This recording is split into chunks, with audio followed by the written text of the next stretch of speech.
संग मातीचं नांदन, जीव झाला चकवा चांदन.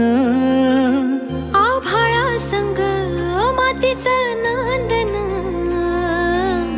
जीव झाला चकवा चांदन.